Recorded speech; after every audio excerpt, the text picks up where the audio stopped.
All right, y'all. In this session, we are going to be talking about single prints, selling tails, and buying tails. Now, single prints are inefficiencies in the chart, and they are created when there are quick moves either to the upside or to the downside.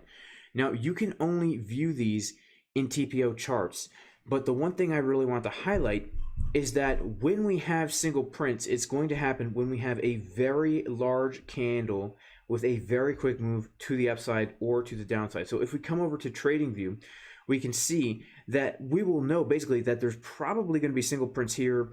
There's probably going to be single prints right here because we have had candles that move very quickly to the upside and very quickly to the downside without stopping at all. So there's no support or resistance levels to look for. So we can assume that if we have a very fast move up, we can also have a very fast move down. Now, how do we identify these single prints and how are they actually formed on the chart?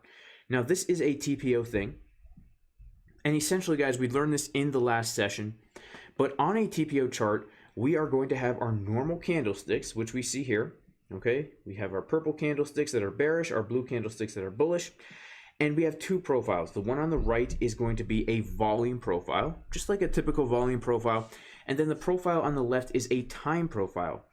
And what happens is whenever a Bitcoin or whatever asset you're trading spends any time at a certain price, it will create a column of letters. Okay? Now, if more than one candle stays at the same price, it will then add another column to that row. So let me kind of show you what I'm talking about here. The candles are represented by letters, and each half-hour candle is represented by one letter. It goes from capital A to capital X, and then it starts at lowercase a to lowercase x. The daily open is represented here by this highlighted row. And basically what happens is when we get our daily open, we can see that the candle starts to wick down. And as it wicks down, wherever price touches, whatever price the candle touches, I should say, it will leave behind a letter A where the candle had touched for that half-hour period. So everywhere that first candle touches will leave behind a letter A in a column, okay? And each letter A is its own row of letters. Now, notice what happens with candle B. When candle B opens up right up here, right? It's opened up where candle A had already touched. So it is going to now put another column of letters in the same row that the letter A was putting those letter A's. But look at what happens when the B comes down into uncharted territory, right? For that day, candle 1 is candle A. It only came from the price of 38575 up to the price of 38850, and that's it. But then candle B opens up where candle A was, but then it moves down into uncharted territory. And so candle B will now start to fill in that first column. It will start to fill in that first column of prints with the letter B, okay?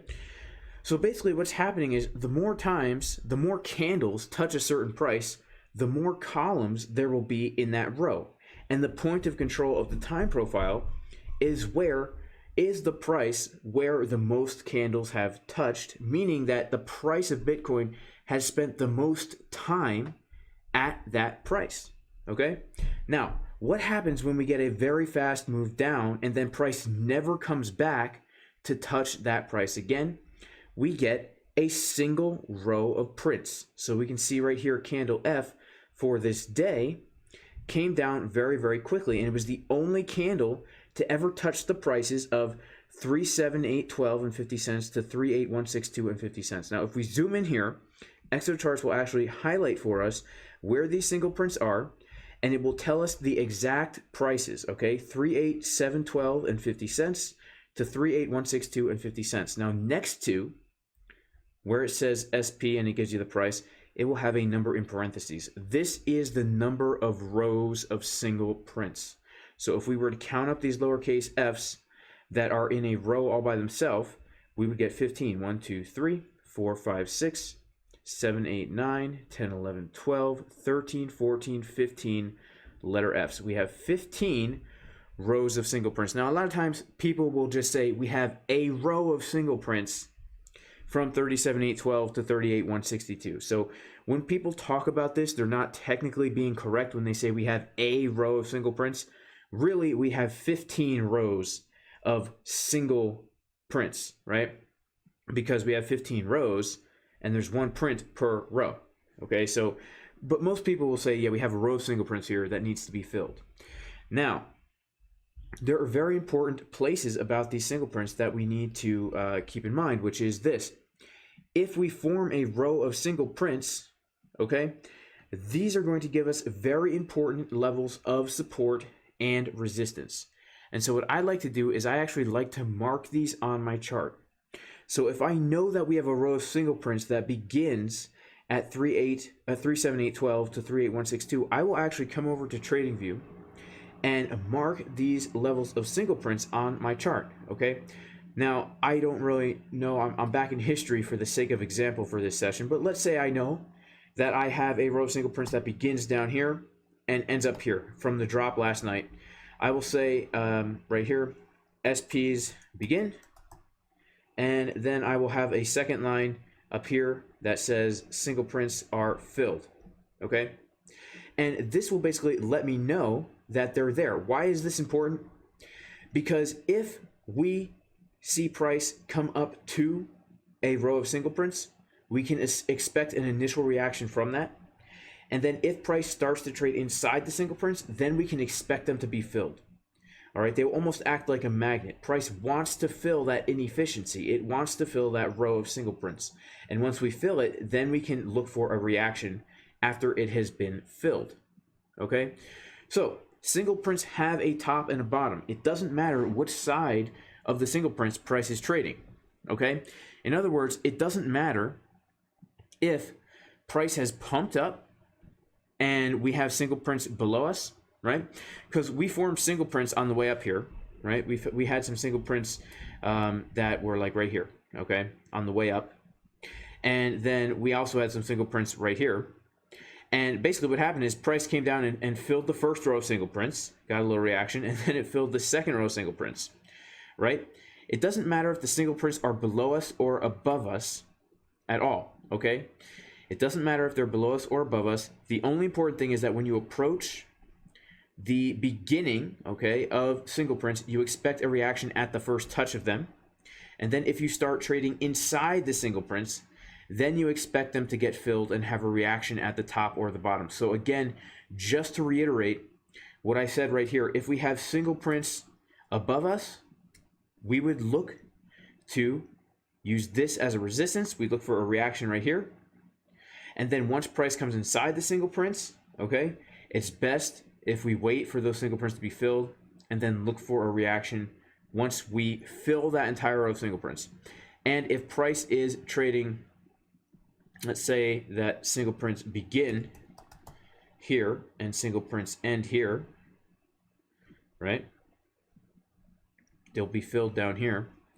And if price is trading above the single prints, then what we do is we look for our first support right here, look for a bounce. And then if price comes inside the single prints, then we look for them to be filled and look for our bounce right here, okay? So the more rows that there are in the single prints, the more of a reaction we can expect.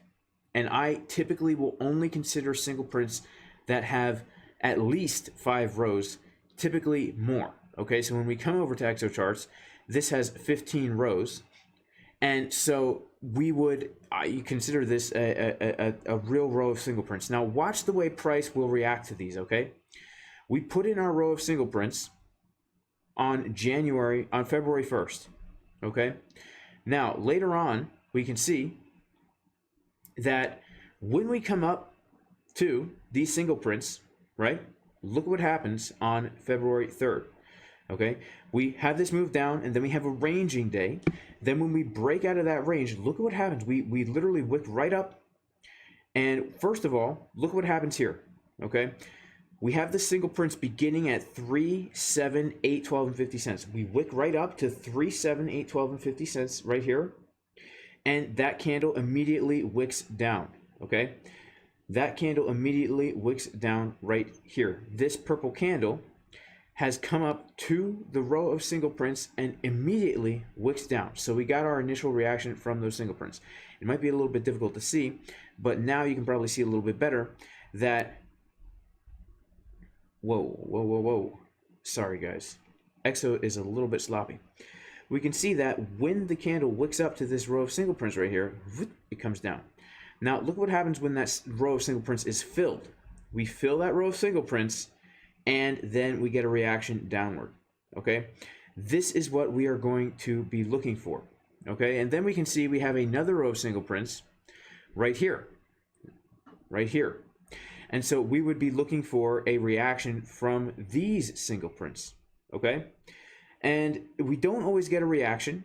And so what I like to do is I like to mark them on my chart and trade them if there is confluence, okay? I like to trade them if there is confluence. Now, what that means is, down here, okay, we can see that we had a daily level, we had a golden pocket, we had a potential chickens drinking water, and we had a row of single prints right here. This is the kind of confluence that we want to see with single prints. I don't like to trade them alone. I like to trade them if there's confluence, especially if there's a golden pocket, if there's a point of control, which it would have to be an old point of control, right? Obviously, we're not going to have a point of control from one candlestick flying down through there. If there's a weekly level there, a daily level, a fib level, anything there, I like to trade them with confluence, okay? And I'm pretty sure that we came into those single prints and I think we got a pretty nice reaction from them. Let's see here. Yeah. Yep. We came into these single prints, we filled them perfectly to the dollar, and we got a bounce right from there, right? This is the kind of thing that we want to see. That is going to give us a really, really nice confluence. And so, essentially, we are going to be looking for these things and just keeping tabs of where they are because they add extra confluence, right? Look at what happened yesterday. Yesterday, we shorted from right up here, okay? In fact, let me go into the Discord to show exactly what happened yesterday. So yesterday, we took a short. Wait a second. Whoa, I got way back in history here for a second. So let me go to the present day. Yesterday, we got a short from up here, okay? Because the chickens were drinking and money flow is coming down on the 12-minute. We had some trap traders up in here and we dumped down. And I was saying, basically, that if we come into these single prints right here, we will have a very smooth move to the downside because we know that once we come into a row of single prints, it's very probable that we will then fill those single prints. And so another way to use these, not necessarily to enter trades, but to stay in trades that you're already in. This can be used for take profit levels. Now, personally for me, after I locked in my trade and I had 50% of the position out, I did set another take profit down here at the filling of these single prints. And then we can see the next morning, we had absolutely filled the single prints and we had come all the way down. And I don't know if you can see the picture here, but the technical analysis that I had posted was, it's hard to see many rows of single prints filled here, okay? Because we had many rows of single prints on the way down, and we filled them all, and we found support right where those single prints were filled, okay? And now we've kind of been ranging here all day, but essentially we had all those single prints being filled. Actually, I think I still have the TI on my chart, so let me turn that on for us. Let me turn that on. Boop. Yeah. Okay, so let me put on a higher time frame as well. We had many rows of single prints filled right down here. And look what happens, right? We come down and we fill all those single prints, okay? Smooth move up, smooth move down. And then we basically just start to form a range in here underneath where those single prints had been filled. But this is what made me set a take profit order right down here because I knew that those single prints would have been filled. And we wanted to look for confluence as well. What other confluence did we have down here? Well, we had the golden pocket right down here. We had a daily level. If we go and turn on our daily levels right here. Oh, I must have removed the daily level because oh wait, no, here it is. We have the daily level right here. We have the golden pocket right here. And then we have this previous range also, where I'm pretty sure, yeah, we have the value area high also. So there's a lot of confluence down here. It's not just the single prints I'm looking at. They actually are adding to the confluence that I am looking for. Now, if we come up from here, if I'm not mistaken, and I may be mistaken, but did we have... I must have taken them off my chart, but we also recently had other single prints that we were looking at for extra confluence, okay? Extra confluence. So basically, to recap, if price is trading below a row of single prints, we expect the price to come up, hit the bottom of that row for an initial reaction, and then if price gets acceptance inside of those single prints, and when I say acceptance, I literally mean price just comes inside. Okay, price literally just comes inside. So if we have a single print beginning here and ending here, we expect an initial reaction right here. If price even comes inside and even just comes back outside, I would like to wait and see that being filled. Okay, and the opposite is true. If we are above the single prints, we look for a reaction right here. And then if we come inside, we look for a reaction once those single prints are filled. Okay. Let's talk about buying tails and selling tails. Buying tails and selling tails. To form a single print, to form a selling tail, or to form a buying tail, you need three rows, at least 3 rows.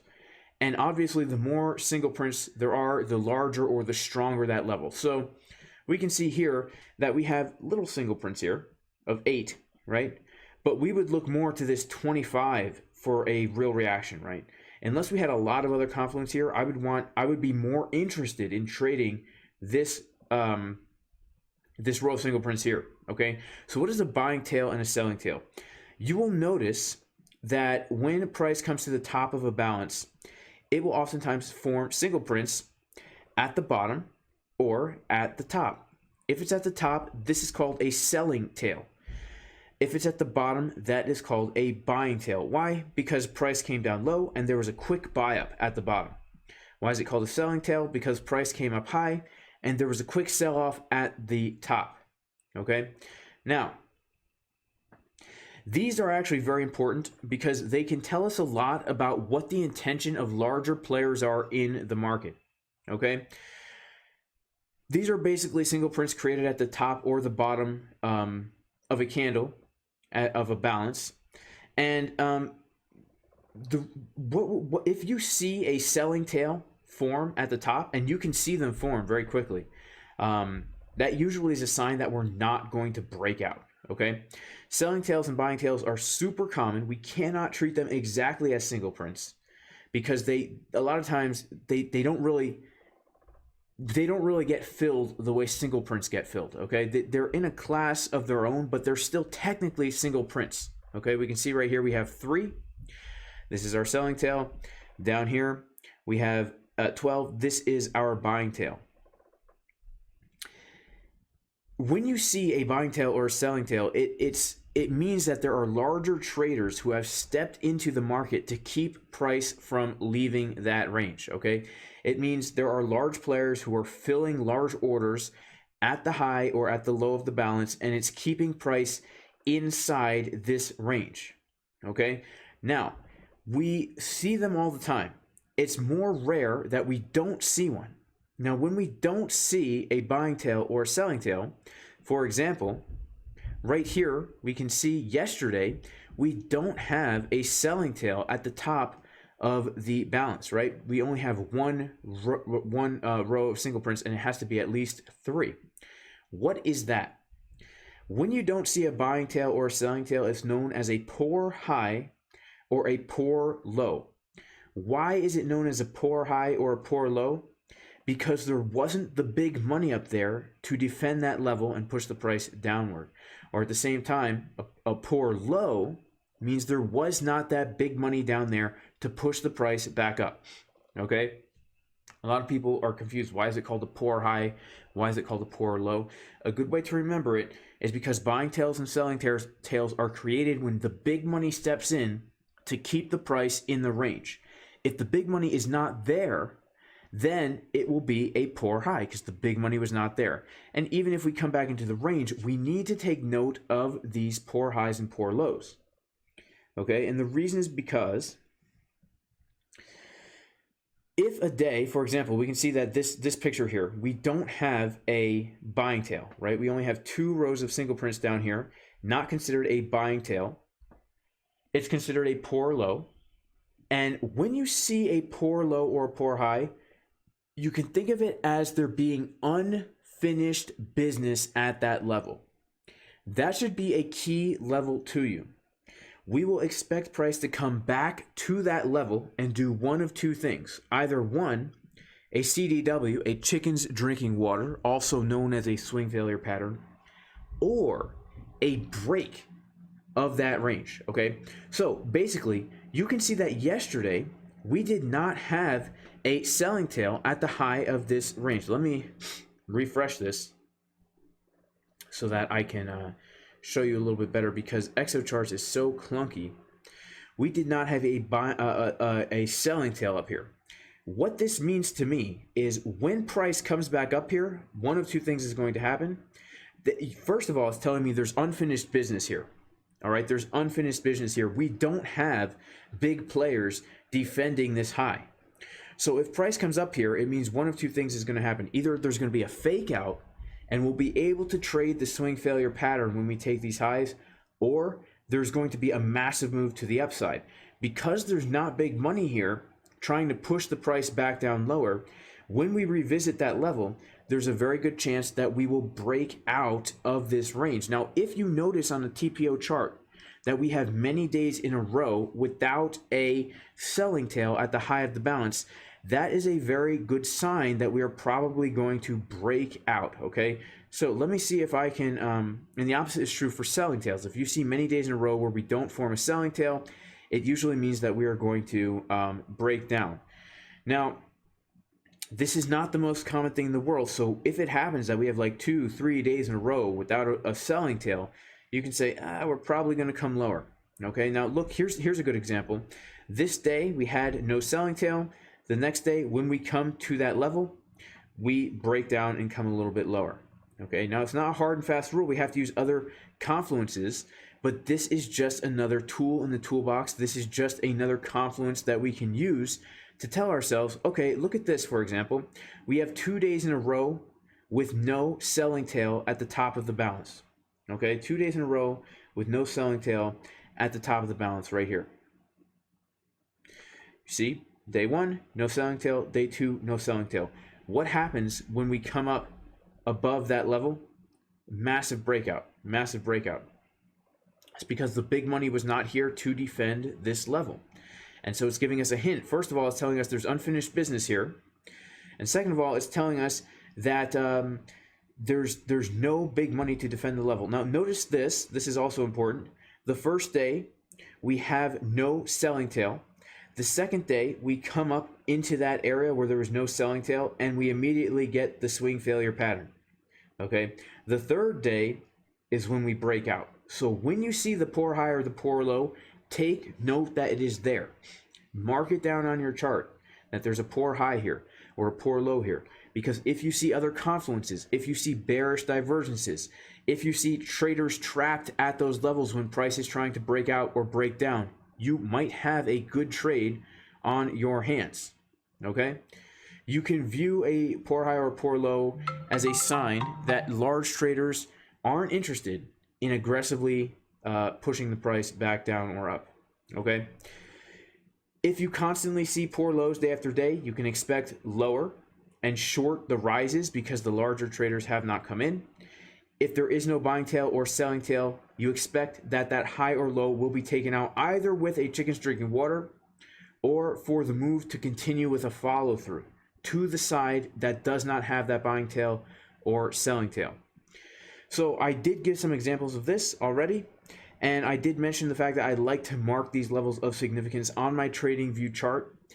I really enjoy trading these single prints. I have gotten some really good trades. In the next session, we're going to go over the market sessions TPO chart, where instead of using a one balance equaling a day, we're going to divide the day into the market sessions of New York, London, and Asia.